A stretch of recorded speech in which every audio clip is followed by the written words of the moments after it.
मन में लागल बाला लसा घर ही में असोर फल जाई कलसा सुनो तनी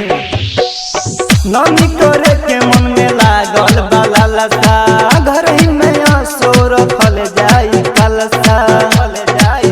माई खुश हो के फेरी हो नजरिया हो राजा भोरे भोरे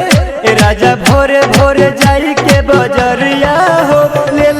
हो देवी माई के चुनरिया राजा भोरे भोरे जाई के बजरिया हो ले हो देवी माई के चुनरिया हो।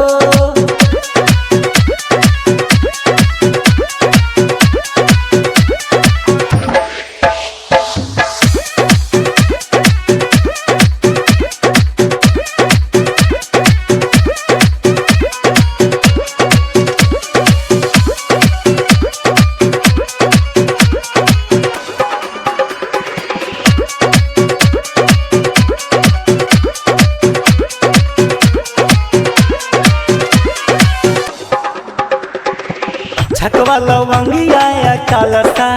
ना भूलैहा अड़हुल के फूलवा मलिनिए घर से ले अइहा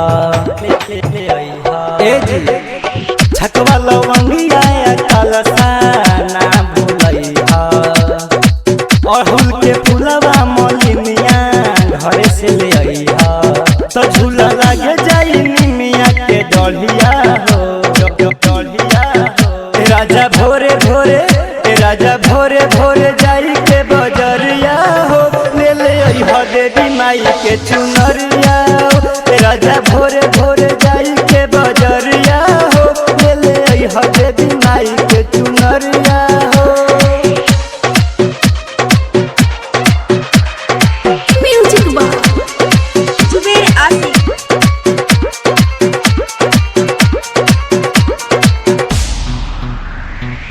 अक्षय राजा को कृपा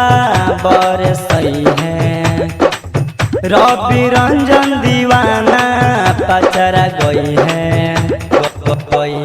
सुनी अक्षय राजा को कृपा बरसई है रवि रंजन दीवाना पचरा गई है पाके सुनल जाई पेन के पियरिया हो राजा भोरे भोरे राजा भोरे भोरे जाई के बजरिया हो ले हो देवी माई के चुनरिया